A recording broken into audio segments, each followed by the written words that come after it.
Well everyone, the Samsung Galaxy Note 20 Ultra came out a few years ago, so let's go and see how this specific device holds up in the later part of 2023. Now there's been some good news with these phones, some bad news as well. The big thing is that hardware-wise this phone is still holding up very well. Like, it's insane how good of a job, Samsung did with this phone back in 2020. And honestly, if Samsung could just keep supporting, like if they just supported this thing for the next couple versions of Android, this phone would still be like a pretty decent phone to pick up. Unfortunately, nothing lasts forever, and I guess this phone's just going to have to kind of die out with its software. But here's the thing, hardware-wise, this phone is still holding up very well. Massive 6.9-inch dynamic AMOLED display, 1440p, 120Hz, easily one of the better displays out there still, and it's been years and years and years since this thing actually came out. So that's a very, very big thing to keep in mind. With a device like this, you're getting such a solid experience, which is just beautiful in my opinion. Now another thing, USB-C port and S Pen at the bottom. That's another really cool thing to have on this type of device.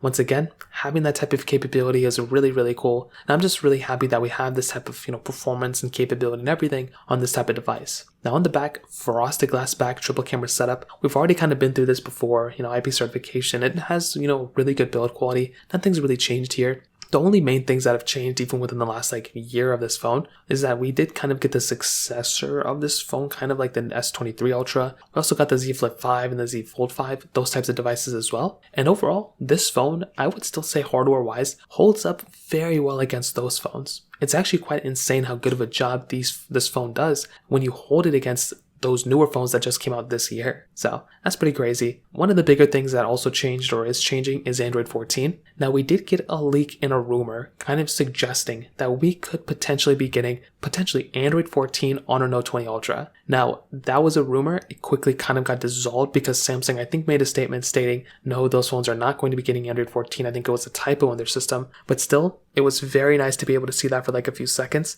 because in my opinion this is the kind of a statement, but the Note 20 Ultra could easily support Android 14. In fact, I probably think that the Note 20 Ultra could support Android 18. There's so much power still behind this type of device that just in so many different ways, I look at a device like this one and I still feel like there's a lot of capability here. So I think that in and of itself is another kind of important thing to keep in mind too. Because when you're getting a phone like this, you probably want it to be as, capable as possible. And this phone, even though it's on Android 13, it's not on an old version of Android. I still feel like it could probably hold up a little bit better with Android 14. And I would love for this thing to get that type of capability. So that's kind of that. I would still say performance-wise, still a very good performing phone. Still looks and feels very, very good. And even, although it's not the best performing phone anymore, the Snapdragon 865 chipset is kind of a little bit older, and you're getting 8 to 12 gigabytes of RAM on this phone, I still feel like it's a pretty decent performing phone from that specific perspective as well. And that's another pretty big asset with this type of device.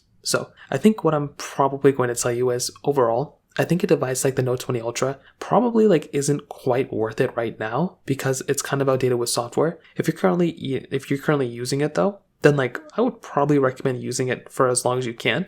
That way you can still use this type of device and still have a pretty, decent experience with it and everything. I think that'd be pretty cool. But I would probably tell you for a majority of people, switching to something like a Google Pixel that's still supported or a Samsung Galaxy that's still supported would probably be the thing that would make the most amount of sense to me. So that kind of covers it up there. If you have any other thoughts or questions, let me know in the comment section below. Hit the like button, that would mean so much, but definitely hit that subscribe button. More importantly than everything else, I love every single one of you guys. Hopefully I'll catch you guys in the next video. Peace out till then.